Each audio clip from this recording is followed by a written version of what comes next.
Hello, Capricorn, Sun, Moon, Rising, and Venus signs. Kamusta kayo? Sana po nasa mabuti kayong kalagayan. Welcome back po sa Star Tarot. Kung bago kayo rito, welcome din kayo. Thank you sa inyong support. I truly appreciate it. God bless you all. Tignan natin kung ano ang mga mensahe para kay Capricorn. We have your inner strength can and will move mountains. That's very true, Capricorn. Pag malakas ang inyong loob, matibay ang inyong dibdib, makakaya ninyo kahit napakabigat na problema or kahit ano pa mang mahirap, no, na pinagdadaanan, kayang-kaya ninyong malusutan yan.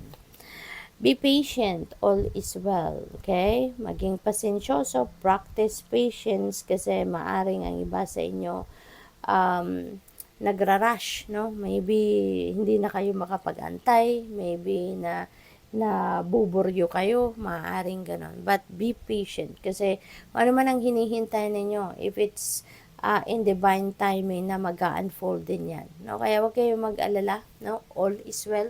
There is a promise sa inyo na maayos ang lahat or magiging maayos ang lahat. Kaya huwag kayong mamroblema, huwag kayong mag-alala. Okay? Your family needs you right now. Call upon your angels to give you strength, Capricorn. No? Kailangan ka ng iyong pamilya. No? Maybe you need to give your family a call, a text, no? Magkapag-communicate ka kasi maaring malayo ka sa kanila, maaring hindi ka nila kasama geographically, baka malayo ka sa tinitirhan mo sa kanila. Kaya siguro hindi mo sila lagi nakakausap or hindi mo sila laging nakikita, no? Kaya, maaaring this is heads up for you na kailangan ka ng inyong pamilya for you to be able to know kung ano ang kailangan nila sa iyo, kung ano magagawa mo para sa kanila, then give them a call, diba? Communicate with them. So, what else? Love will get you through. Ayan, kung ano man ang problema, ano man ang challenging situation, obstacles na maaaring kinakaharap ninyo sa ngayon, ano? Pag pinairal ninyo pag-ibig, pagmamahal, no, malalagpasan ninyo yan. Alright? So, tignan natin kung ano pa ang ganap for Capricorn. We have 7 of Michael. Ayan. So, there is a better course of action available to you. Okay? Working alone may not be the best answer. Review all the details. Okay? Baka meron kayong sitwasyon dito pagdedesisyonan siguro, no, or important endeavor or important thing to do na kailangan ninyong reviewin, repasuhin muna before you make a decision or before you jump into conclusion. Repasuhin muna ninyo mga detalye, papeles, no, mga ganon. Maaari din na kailangan ninyo ngayon ng katulong sa kung ano man ang inyong ginagawa para ito ay maging mas matagumpay or para mas mabilis ninyong matapos ito. So, you may need to ask for help from others or baka kailangan ninyo talaga dito ng assistance ng iba. Okay? So, don't hesitate to ask for help. Okay? What else? 10 of Michael. Ayan. So, napakaganda kasi kung ano man itong difficult situation na pinagdaanan ninyo recently, no, or in the past, yan ay masusolusyonan mo na. You will be able to rise above your situation as sa ngayon, no? That situation or that difficult situation has ended na, and finally, no, makakapagsimula ka ng magbagong buhay, makakapagsimula ka ng you can start to tread to someone new or something na alam mo yun, yung makakabuti na para sa inyo sa ngayon.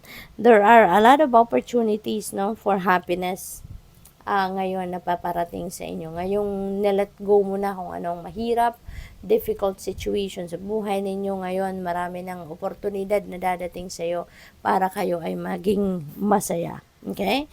So, ayun, kung ano man itong nakaraan na, you're going to definitely leave that behind you and you are ready to move on. Queen of Gabriel, ayan, so sinasabi dito na magagawa ninyo ang kahit ano, magagawa ninyo ang lahat, no, na gustuhin ninyong gawin sa ngayon. You have that, you have that go-getter attitude ngayon, Capricorn, kung anong naisip ninyo, whatever it is that you have set in your mind to do, gagawa ninyo ng paraan yan. Gagawin ninyo ang lahat para ma-accomplish ninyo yan, para ma-achieve ninyo yan. Kaya, kayo ngayon? Focused, no? Focused kayo ngayon sa kung ano man ang mga gusto ninyong gawin. So, go after what you want, no? Kasi ito na yung magiging susi, ito na yung magiging simula ng inyong pagtatagumpay, Capricorn. What else? We have 2 of Michael. Ayan. So, meron kayong decision making, no? Na kinakaharap talaga sa ngayon. And maybe, parang nagka-clash yung isip at ang damdamin ninyo. Maybe, hindi ninyo ngayon ma-figure out kung alin ang best ninyong gagawin. Kasi yung laman ng isip ninyo, laman ng damdamin ninyo, parang hindi ito not on the same page, kumbaga, no? Nahihirapan kayo. Maybe because there are too many information na hawak kayo, kaya mas lalo kayong nalilito. Maaring ganon. Or maybe you are overanalyzing, you are overthinking, kaya mas lalo kayong naguguluhan. Diba? Maaring kino-complicate ninyo, 'di ba? Is yung kakaisip ninyo, mas lalong nako-complicate siguro ang inyong sitwasyon, kaya mas lalong hindi kayo nakakapag-desisyon. So it would help you, Capricorn, if you're going to listen to your intuition, kasi your intuition will always send you a signal, no? It will always send you a signal kung saan ang best na desisyon, kung alin ang desisyon na best para sa iyo. Okay? So, good luck. Thank you for watching. Love and light. Namaste.